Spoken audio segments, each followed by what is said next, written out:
All right, welcome back to another fair immigration update.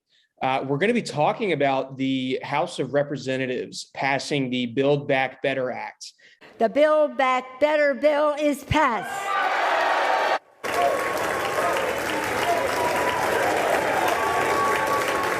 Which is a massive spending bill that includes an amnesty for over 7 million illegal aliens. We're going to tell you about that and about its future as it now heads to the Senate.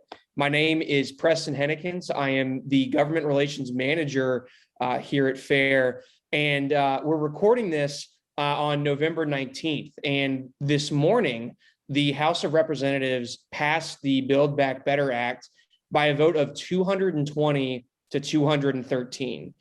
This was a nearly party line vote, and only Jared Golden of Maine was the only Democrat who voted alongside the Republicans against this bill. This is something that the House leadership on the Democratic side has been working very hard to pass. They coupled this with the infrastructure bill that was just signed into law earlier this week, and these bills were really advertised by both President Joe Biden and congressional Democrats as infrastructure bills. So the first bill, which was passed on a somewhat bipartisan basis, that had funding for roads, bridges, airports, that kind of thing.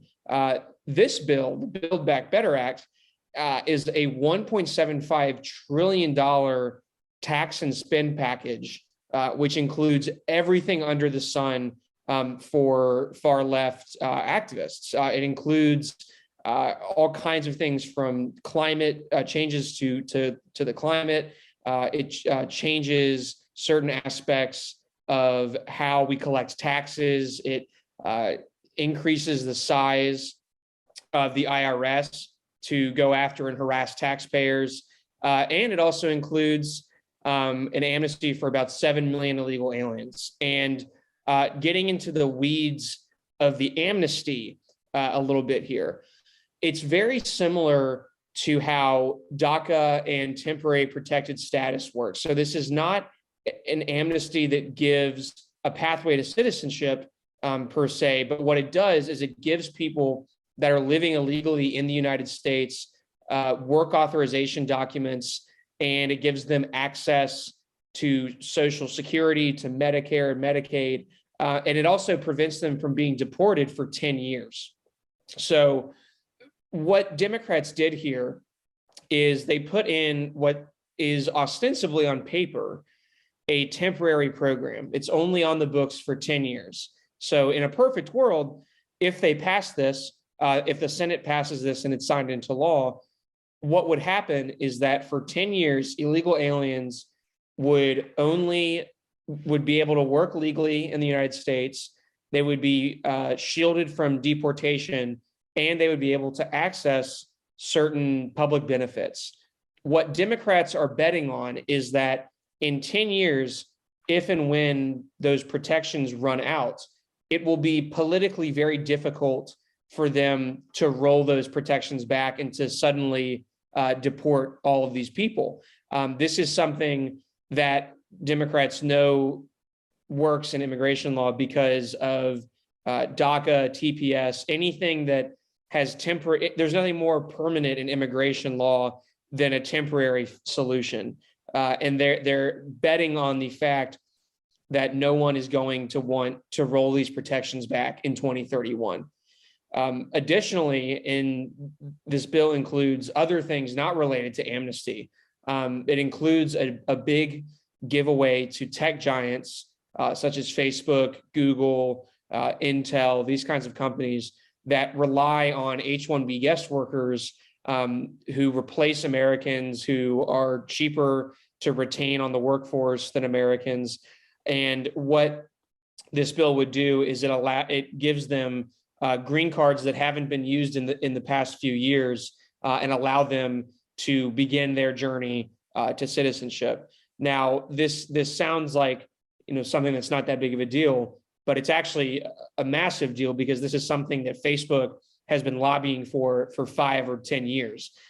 What this would do is it would allow groups like Facebook, Google, Apple to hire all of the cheap H-1B workers that they have and keep them working permanently at lower levels, and prevents these companies from having to hire Americans at all, because they would have these people, they would sponsor them for green cards, and they would essentially never leave the company.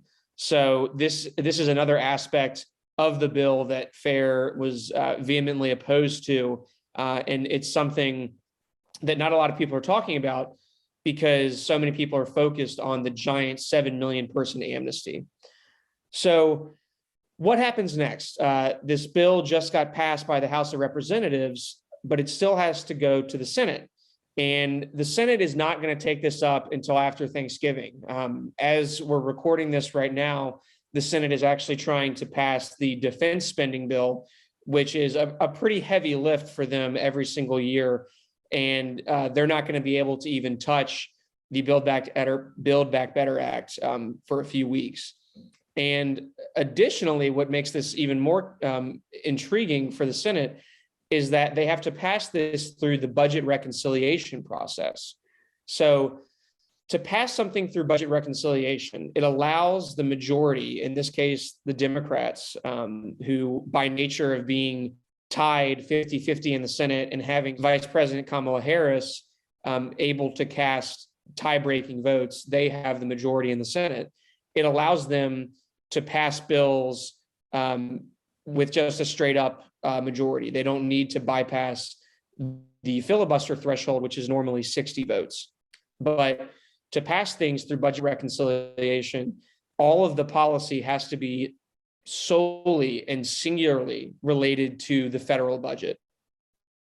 So what that means is that you can't pass anything using this process.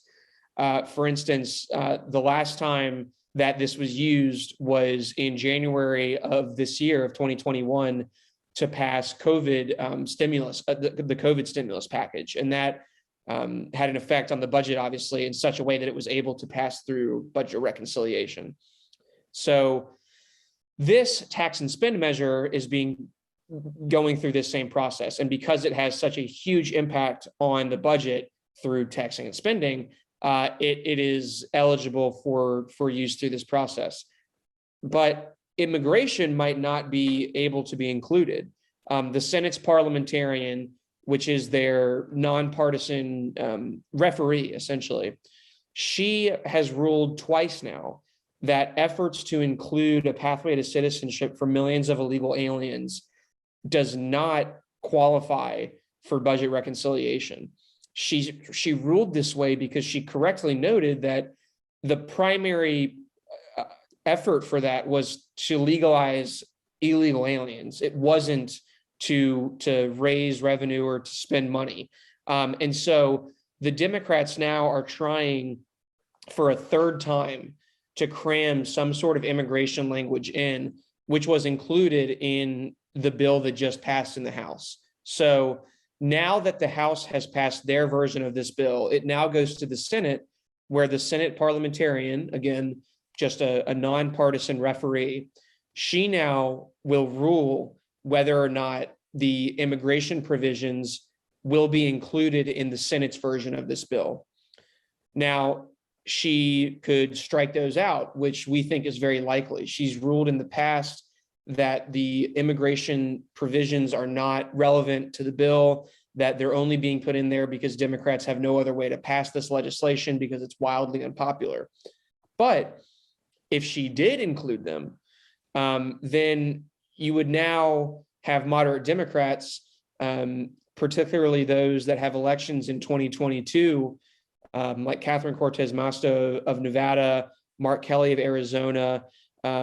You would be asking these people to pass an already wildly unpopular bill, but with these immigration provisions, it's even more unpopular. And that bears out in polling that's been done by multiple groups discussing how voters feel about this Build Back Better Act. So to recap briefly, the House has passed a large amnesty that was included in the Build Back Better Act. It now goes to the Senate, and the Senate isn't going to vote on it for a few weeks But they will eventually vote on it, and they'll have to vote on it before the end of the year, we think. And so for more information on this, what is going to be happening in the Senate, we encourage you to visit our website, fairus.org, and see how you can take action to stop this bill.